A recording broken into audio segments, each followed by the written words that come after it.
Bonjour, ici Stéphane Lévesque. Bienvenue à C'était hier, le 3e épisode consacré à l'histoire de la balle à Saint-Léonard d'Aston. Jean-Yves, lors de la première émission, on a parlé évidemment des Sonoco, on a parlé de la balle rapide, du début des Grizzlies.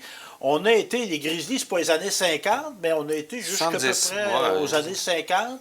On est reculé. Évidemment, on présume qu'il y a eu de la balle à Saint-Léonard d'Aston avant 1950. Sûrement.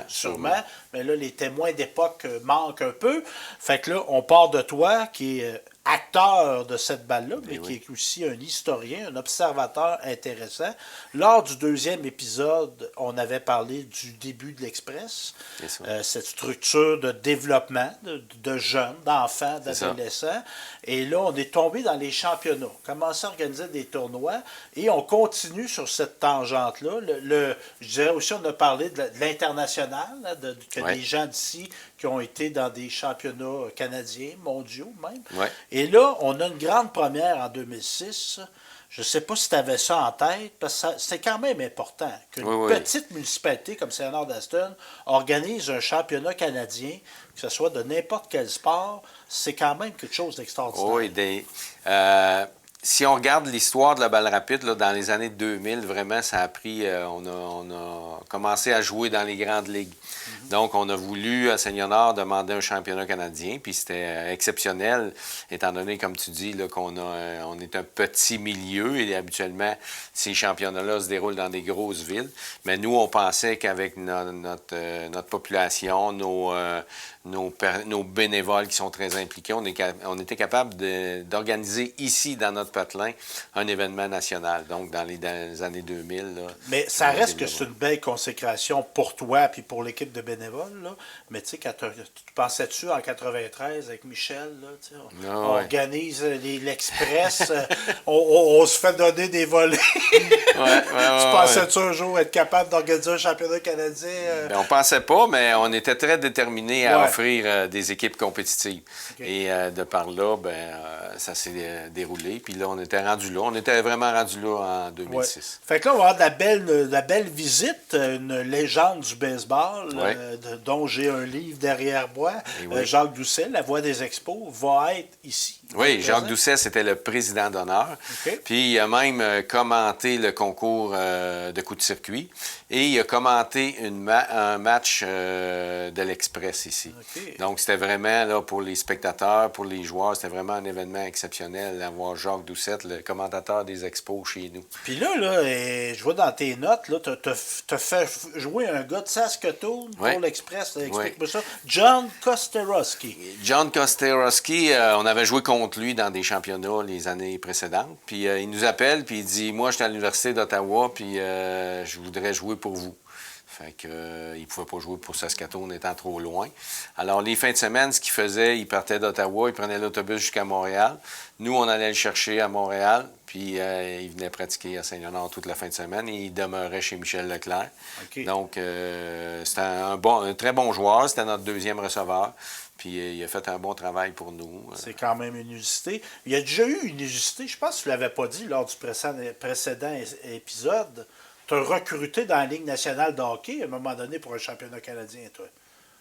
Tu n'as pas eu un gardien de but, peut-être le meilleur de l'histoire. Mais là, on est des fins 80.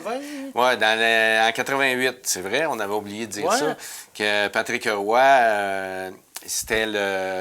il était parent avec l'entraîneur adjoint qui était Sylvain Paquette à cette époque-là. Puis Sylvain, il me dit, Patrick, c'est un excellent joueur de balle rapide dans la région de Québec. Nos joueurs de hockey, c'est des bons joueurs de balle. Alors, Sylvain, il m'avait dit, Patrick, il pourrait venir jouer avec nous un tournoi. Fait qu'effectivement, Patrick est venu jouer avec nous 2 matchs dans un tournoi. Puis c'était un très, très bon joueur. Donc, il était joueur actif. Il avait gagné la Coupe en 86. C'était pas Patrick Roy avec les Bisons de Granby. Non. C'est un joueur professionnel. C'est une belle histoire. Et on va... soyons chauvins un peu. Lors de ce championnat canadien-là, l'Express va-t-il bien performer? Oui, en 2006, contre toute attente, là, on est allé chercher une médaille. À cette époque-là, dans l'année 2006, tous les joueurs qui étaient dans ce championnat-là, les meilleurs joueurs, ils ont tous joué sur l'équipe nationale senior pendant de nombreuses années. Ils ont gagné des championnats panaméricains. Il y avait des excellents joueurs. Donc, nous, on arrivait là avec notre équipe du Québec, notre équipe de Saint-Léonard. Et le vendredi, le match qu'on jouait le vendredi, il n'y avait aucune incidence sur le classement. Donc, j'avais décidé de mettre Mathieu Roy au poste de lanceur. Mathieu Roy qui était très jeune à ce moment-là. Puis, on avait eu une défaite assez significative contre l'équipe contre qui on jouait. Donc, j'étais un petit peu crucifié le vendredi soir. Mais moi, je savais que Francis Leclerc, qui était notre meilleur lanceur, il fallait le garder au frais parce que le samedi, on avait une grosse journée parce qu'il y avait eu de la pluie puis ces choses-là. Et effectivement, donc le samedi, Francis Leclerc a lancé 3 matchs contre 3 excellentes équipes, 3 des meilleures équipes qu'il y avait à ce championnat-là pour nous assurer la médaille de bronze. Et ça, c'est une performance sportive exceptionnelle, physiquement, là, mentalement. Oui. Et il a relancé la finale le lendemain qu'on a perdu en prolongation. Oui. Ça devait être quelque chose, hein? L'ambiance, tout ça. Puis là, t'es local, là.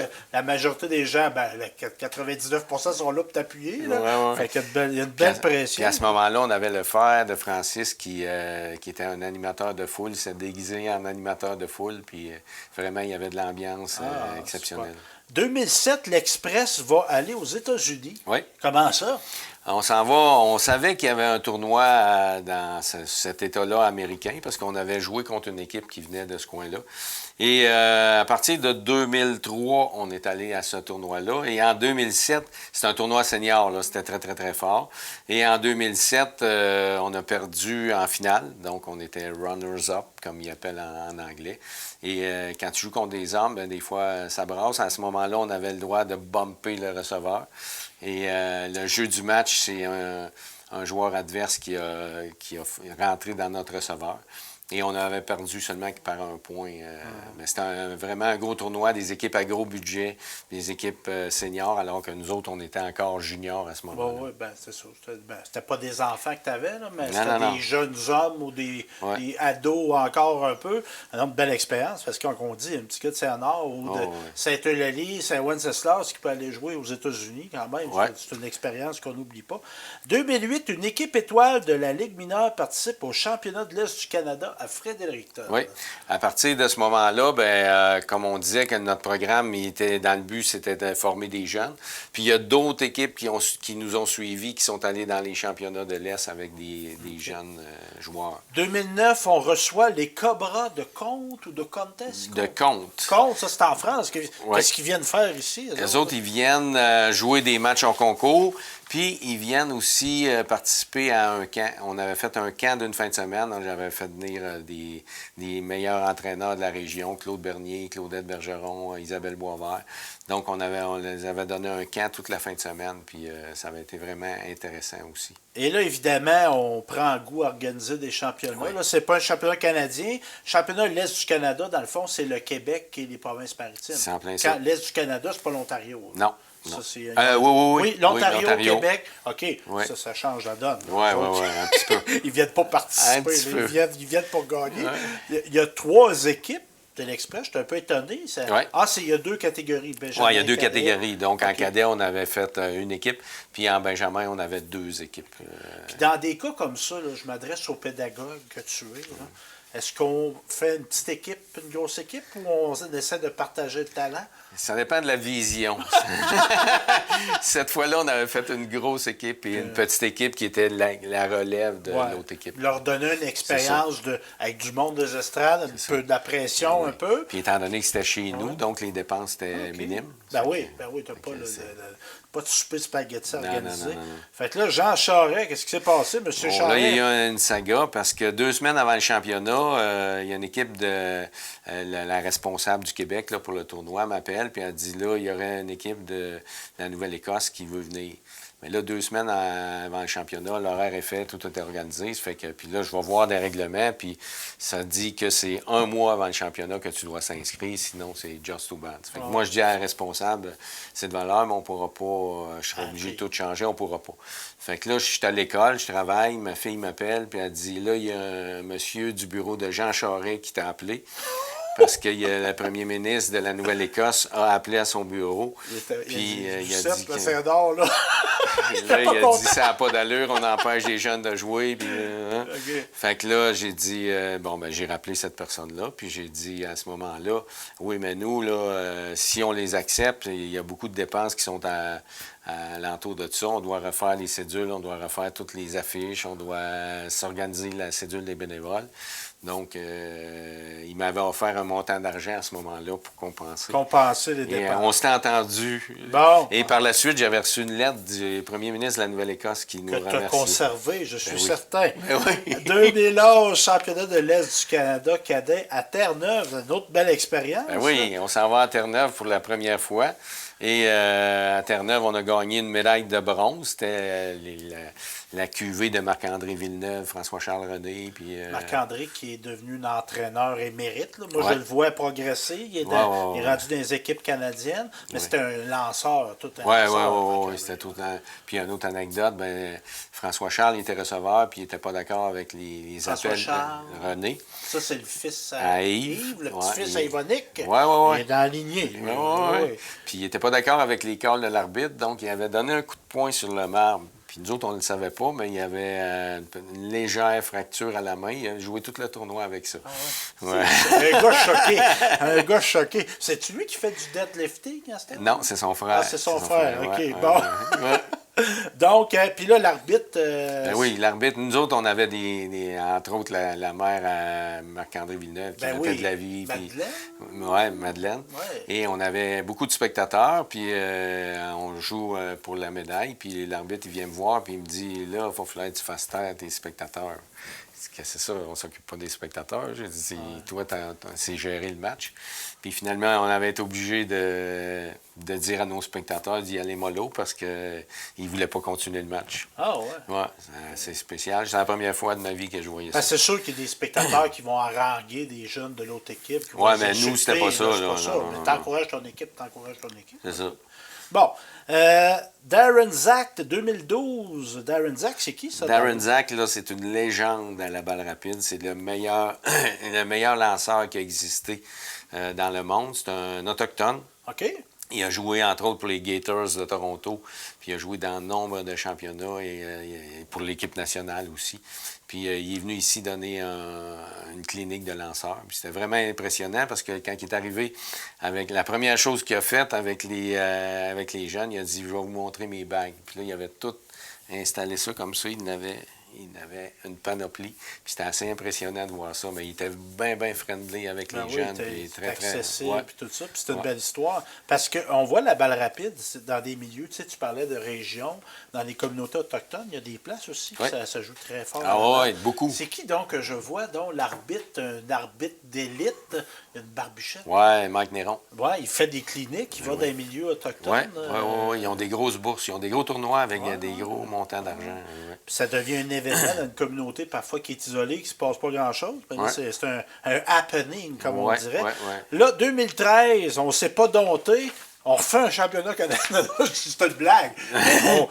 Il y a comme une expertise qui se développe. Là, oui, les années passent, mais les bénévoles restent actifs. Ben oui, puis on dit, nous, on pourrait organiser ça à peu près aux 5 ans. Fait que là, on était dû en 2013.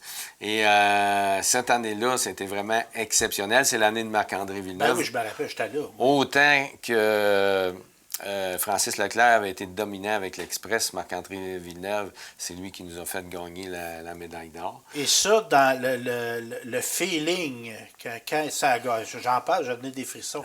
J'étais là et c'est une des, je dirais, des 10 plus grandes photos que j'ai prises dans ma vie. Oui. Parce que lorsqu'ils ont gagné, les joueurs se sont ramassés et intuitivement, puis là, c'était des jeunes hommes, ils t'ont hissé sur les épaules. Et moi, quand ça s'est fait, puis tu mets un logo au-dessus de tes épaules, absolument, ça ne dure pas de demi-heure. C'est quelques secondes, mais c'est très symbolique. Quand tu fais ça à un joueur, un entraîneur, sais, je vois que ça te fait encore quelque chose. Ah, Hein? ouais, Bon, ouais, ouais. tu sais, c'est un geste de respect. Ouais. Tu peux pas C'est montrer plus de... inoubliable. Et c'est ça. Inoubliable. Et là, moi, j'étais un peu déçu parce que là, j'avais eu la shot en arrière. C'est ça. Puis quand je suis arrivé pour aller le prendre en avant, t'étais plus chez les joueurs. Mais ça a fait La meilleure photo. la meilleure parce qu'on te voit les Puis on bras voit mon nom hissés, derrière. on voit le nom, puis on voit les épaules, puis on voit ouais. les joueurs t'acclamer. Donc, c'est ça, c'est quand même quelque chose qui... Parce que moi, comme photographe, ça m'a marqué, mais je suis loin d'être... Tu sais, moi, j'étais juste spectateur de ça. Puis dans Mais- ce championnat-là, on avait un autre animateur de foule qui s'appelait Sébastien Boisvert. Oui. Puis par les années par la suite, j'ai coaché avec l'entraîneur de la nouvelle de la Saskatchewan.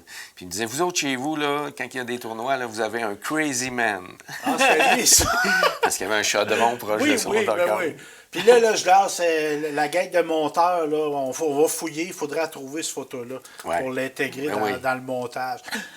Donc, c'est ça. Puis là, je trouve ça intéressant. On va avoir un championnat de l'Est du Canada. On a parlé beaucoup de Saint-Honor d'Aston, mais il n'y a pas juste Saint-Honor dans la vie. Nos voisins de Saint-Perpétue Oui. vont savoir. Oui.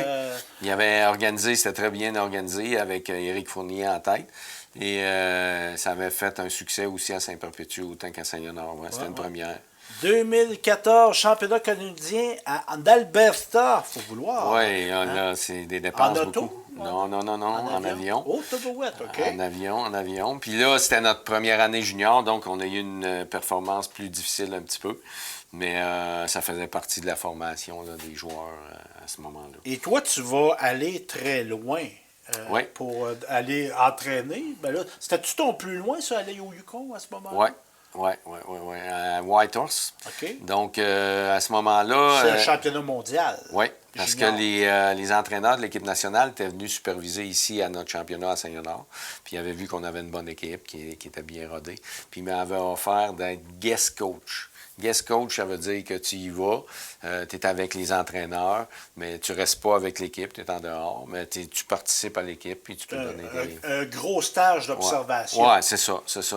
Puis j'avais bien aimé ça. Puis c'est là qu'est venu le goût après de continuer sur Je l'équipe fais une nationale. petite parenthèse, là. Tu sais, un joueur, là, les gens qui nous regardent, bon, tu sais, il frappe combien de moyenne, ses points produits, il fait-tu des erreurs ou non en défensive? Tu sais, dans ma tête, c'est entre guillemets facile d'évaluer un joueur. Comment qu'on évalue un entraîneur? Bien, eux autres, là, ils qualifiaient qu'ils regardaient les performances d'équipe, c'est Oui. sûr, et la technique des joueurs et comment les joueurs étaient dirigés, donc la façon qu'ils font leur échauffement, la façon qu'ils sont dirigés, OK. la façon qu'ils sont disciplinés. Ben, c'est vrai que comme entraîneur, tu as des statistiques. Ouais. C'est les résultats. Mais c'est aussi la façon dont ils font le processus, OK. et non pas seulement avec le résultat. OK. Fait que l'attitude des joueurs, le comportement hors terrain, Ouais. etc. Parce qu'on ne veut pas nécessairement être représenté par du monde qui est Non, surtout qui est pas sur trop l'équipe flyé. nationale. Ouais. Championnat 2015, on progresse. À ce moment-là, donc, ceux qui représentent le championnat junior, on vient d'Alberta.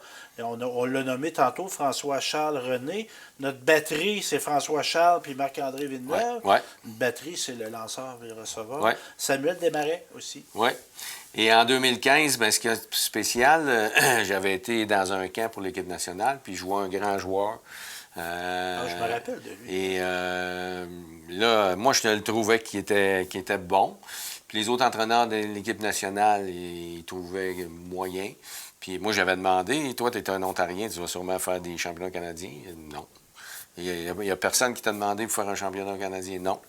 Fait que je dis, toi, là, est-ce que ça t'intéresserait de venir dans un championnat canadien? Fait que là, il me dit oui. Fait que là, à ce moment-là, Kirk Santala est devenu un membre de l'Express. Il est venu rester à Saint-Honor, lui. Là. Oui. Lui, en 2016, il a participé, parce qu'en 2016, en 2015, il a commencé à jouer avec nous. En 2016, on va à Tavistock, au championnat Ontario, canadien, OK. près de London. Et on remporte le championnat avec l'or, toujours avec lui. Puis on jouait contre l'Ontario à ce moment-là. Donc lui, il se faisait agacer, puis il disait des choses pas très gentilles avec lui. Puis on réussit à gagner l'or avec lui, puis Marc-André, parce qu'on avait deux à ce moment-là. Donc, par la suite, moi, je savais qu'en 2017, on allait aux Jeux du Canada. Puis j'avais lu les règlements pour les Jeux du Canada, qu'on a le droit à un joueur d'une autre province, sauf qu'il demeure chez vous à partir du mois de mai. Puis les Jeux du Canada sont au mois d'août. Donc. Ça fait calculer ton affaire. Ouais. Mais on va y venir en 2017, ils vont faire un protège. Ouais. Ils l'ont pas voulu. Toi, tu le prends, puis là, ils chialent parce que tu l'as pris. Bon, 2016, là, il y a un nom qui apparaît. Ouais. Tu vas au championnat mondial junior Ouais. aux États-Unis, à Midland, et tu vas y aller comme entraîneur, mais tu vas être accompagné aussi d'Isaac Lefebvre. Ouais. Isaac, là, c'est un gars qui a embarqué vers quelle année dans la structure de balle? Dès qu'il était en âge de jouer, Il a embarqué, il a fait mes petits cours en premier, puis après ça, peu à peu, il s'est déroulé, mais je te dirais que vers 14-15 ans, là, il s'est vraiment développé. Puis lui, à Midland, là, il est venu, il avait 16 ans. Et il était jeune. Oui, il était jeune parce que les autres joueurs, ils avaient 19 ans. Okay. Puis notre troisième but, il n'est pas pu venir parce qu'il s'est fait blesser. Fait que l'entraîneur, il a dit qui pourrait jouer au troisième but, puis Isaac qui a levé la main. Lui, c'est un gardien de but, fait que le réflexe, il connaissait ça. Et vraiment, là, j'ai été très, mettons, dur avec dans les entraînements. Et il est arrivé au championnat, il était vraiment prêt, puis il a eu une performance exceptionnelle. Puis ça, c'est dans... Tu sais, on a eu des bons. Lui, il était bon, mais comme athlète au niveau du dédiement ou la Oui, l'engagement. L'engagement, c'est un cas exceptionnel, Isaac. Lui, il t'appelait pour aller s'entraîner. Lui, le téléphone sonnait souvent chez nous, puis c'était à 6h, 6h30 le matin. Jean-Yves, moi, j'irais, je suis prêt. Il n'attendait pas que tu tires par l'oreille. Puis ça, pour un entraîneur, c'est merveilleux. Là. C'est une discipline qui l'a suivi tout le long. Ben, il a joué à la balle. Ouais. Il joue encore au baseball. Il joue encore un petit peu, mais là, présentement, il est en médecine. Oui, c'est ça. Il a continué d'être dédié, notre homme, au point de vue. Et cette année-là, on est parti, moi puis lui, 5 semaines sans revenir chez nous. Parce qu'on a fait le championnat du monde à Midland, on a fait le championnat junior à Tavistock, puis on a fait le championnat midget à Saskatoon. Donc, 5 semaines sans remettre les pieds à Saint-Léonard. Ça pas arrivé souvent. Tu fasses ton lavage quelque part. Ouais. Fait que là, on en parlait justement en 2017, le protège de l'Ontario sur Kirk Santala. On va le gagner, notre protège. Mais moi, je le savais. Ils vont gagner. Ils vont pas gagner le protège. Il va pouvoir rester dans la compétition. Moi, j'étais certain qu'il mettait un protège. Donc, j'avais écrit au Conseil des Jeux pour dire écrivez-moi une lettre comme de quoi qu'on a tout fait. Fait que quand on est arrivé au marbre, l'arbitre, il me dit le match va être joué sous protège parce que vous avez un joueur inéligible, monsieur. Ça fait que là, j'étais vraiment. Là, j'ai sorti ma lettre, bonjour. Puis là, l'arbitre, il dit c'est pas de même, ça marche. Là, il faut proposer ça à un comité qui va étudier. Puis... Ben, toi, tu savais que. Ouais, mais. il y avait un petit doute. J'étais pas très content, là. OK. Non. Je pensais que l'arbitre aurait acquiescé à la lettre et dire il n'y a pas de protège. Fait que c'est ça. Mais il y avait peut-être une stratégie psychologique là-dedans. Oui, mais nous autres, on avait un entraîneur adjoint qui avait une autre stratégie psychologique. Parce que c'est sûr que là, les gars étaient sous tension, puis là, on ne savait pas comment c'était pour finir. Ça fait que dans le caucus, Sylvain Paquette, il dit aux joueurs, il dit moi, les gars, je suis président du comité des bonnes personnes en Ontario. Puis il existe seulement 4 bonnes personnes en Ontario. Kirk, son père, sa mère, puis sa sœur. Donc, on a bien performé. Médaille de bronze au championnat canadien. 2018, championnat. On est haute encore là d'un championnat canadien junior. 4e position pour l'Express. Et cette année-là, tu vas aller au championnat du monde. Ils sont joués où à ce moment-là? À Prince-Albert, en Saskatchewan. En Saskatchewan. Et tu es accompagné avec un joueur. Tu amènes ton joueur. Je vais te poser une question, bien franche, Jean-Yves. Si tu n'étais pas là comme entraîneur, y aurait-tu eu un Québécois dans cette équipe-là? Peut-être. Mais ça aide. Mais ça aide parce que ça prend quelqu'un pour les promouvoir, les joueurs québécois, puis les parce que souvent, l'entraîneur-chef, il amène sa gang. On va se dire. Puis c'est le même dans la Ligue nationale de hockey, puis c'est le même dans le baseball majeur. Étant donné que la langue est différente, bien, les anglophones, souvent, ils ne venaient pas à Saint-Léonard. C'est pour ça qu'on fait des cliniques à Saint-Léonard pour qu'ils viennent voir nos joueurs et donner de la visibilité. Bon, Jean-Yves, il a tout le temps une idée. Il dit, oui, je vais améliorer mes lanceurs, mais je veux qu'en ayant des Canadiens anglais qui viennent, ils voient, puis là, ils crient, mais c'est sérieux, des bons gars, des bonnes filles, tout ça. Championnat canadien junior à Saskatoon, l'Express va terminer en 5e position. Championnat canadien U23, là, on va en Ontario, et malgré qu'on a une équipe 3 ans plus jeune, parce que tu vas amener là une équipe U20. Oui, c'est ça. On va terminer quand même en 4e position. Oui, c'était très, très bon. C'est une bonne performance parce que nos joueurs étaient jeunes à ce moment-là. Et là, on est rendu en 2023. Ouais. C'est récent à notre mémoire, mais là tu as été... tu sais, c'est un championnat du monde. Là. On s'est déplacé pour de vrai. Tu as été joué où? Là, on s'en va à...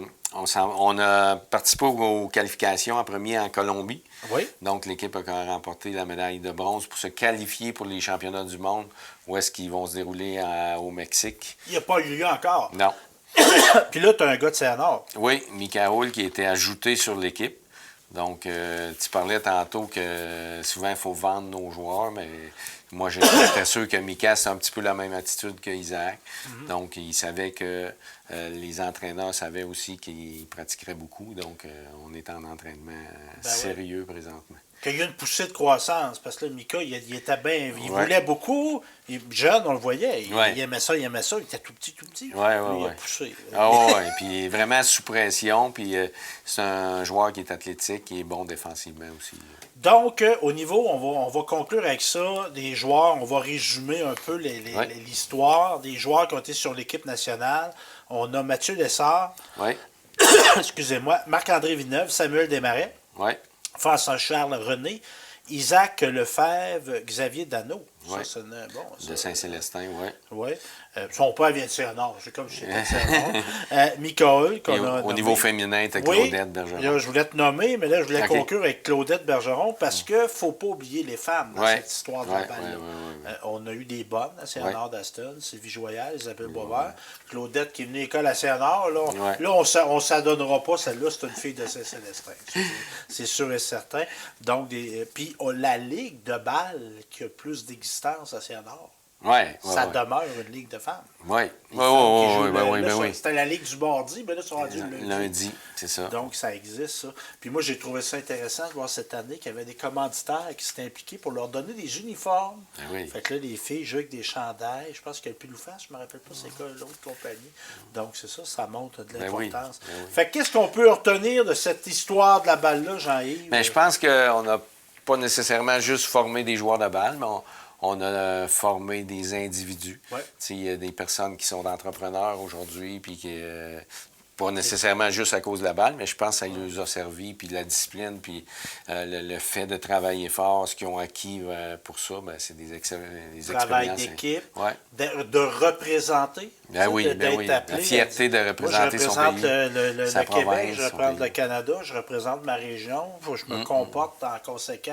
Ouais, Faut ouais, que ouais. les gens, ma mère, mon père, mais le monde qui m'ont commandité, qui soient fiers de moi. Là, Parce que je te donne un exemple. Là, ce matin, il y avait un article sur Tamara Kohler, qui est à l'école Vision, qui est directrice, puis elle disait que une des choses importantes qu'elle avait eues dans sa vie, c'est qu'elle avait appris beaucoup par le basketball. Donc, le sport, c'est un peu un des buts de former des individus. En effet. Ben, merci, Jean-Yves Ducesse, pour plaisir. C'était hier en 3 épisodes sur l'histoire de la balle à Saint-Honor d'Aston.